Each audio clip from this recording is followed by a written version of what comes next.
الرحمن الرحيم. الحمد لله رب العالمين والعاقبة للمتقين ولا عدوان إلا على الظالمين، وأشهد أن لا إله إلا الله وحده لا شريك له، وأشهد أن سيدنا محمدا عبده ورسوله صلوات ربي وسلامه عليه.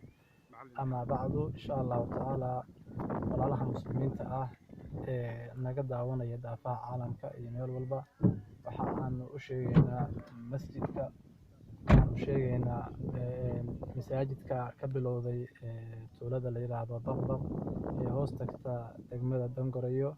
masaajidkaasi meesha uu marayo haddaan idin sheego waxa weeye godadkii ayaa dhammaaday oo shubka u ka kacayay ilaa 21 god. birihii shubka ahaa way diyaarsan yihiin, dhagaxii iyo ciidii iyo sibirkii iyo maxaan ku dhahdaa way yaaliin, in gacanta la saaro ayaa maxaan ku dhahdaa u dhiman. marka kharashka iyadana ma badna. waxaan ka codsanaynaa dadka muslimiinta meel kasta ay joogaan inay masaajidka naga soo qayb qaataan, oo waxa weeye waa naftaada ka qaad oo naftaada u qaad weeye, waa baytullaahi weeye. nabigeena wuxuu yidhi sallallahu alayhi wasallam, banaa masjidan lillaahi batan fi ljanna. qofkii ilaahay dartiis u dhisa masaajid, ilaah baa jannada wuxuu dhisaa beyt.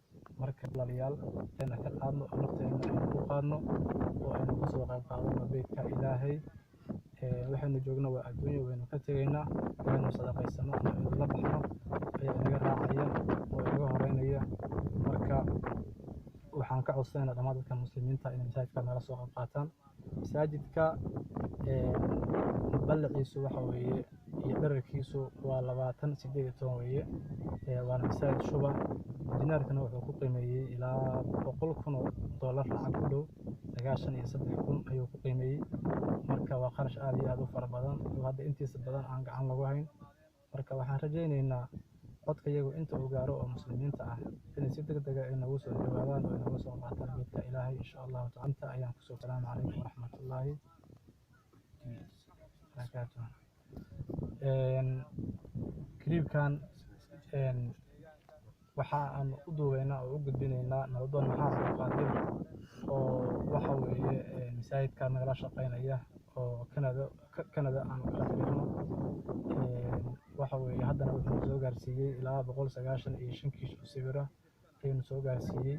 khayr allaha siiyo, naftiisa wixii uu la baxo iyo wuxuu dadka muslimiinta ka soo ururiyay intaba diyaar buu noo leeyahay, uu naga shaqaynaya. marka insha allahu tacaala waxaan rajaynaynaa kharashkiisu aad iyo aad buu u fara badan yahay, baaxadiisu waa weyn tahay, waa masaajid shuba weeye. marka ilaahayna wuxuu yidhi subxaanahu wa tacaala, innamaa yacmuru masaajid allahi man aamana billahi walyawmi alaakhir wa aqaama asalaata wa aata azakaata walam yakhsha ila allah facasaa ulaa'ika an yakuunuu min almuhtadiin. ilaahay wuxuu leeyahay waxaa camira masaajid ilaahay, waxaa camira dadka mu'miniinta ah ee ahlu iimaanka ah, waxaa camira qofka waxa weeye salaada ooga, zakadana bixiya ayaa camira, oo qofkaasina ka baqamayo ilaahay mooye cid kale oo ka cabsanaya ma jirto.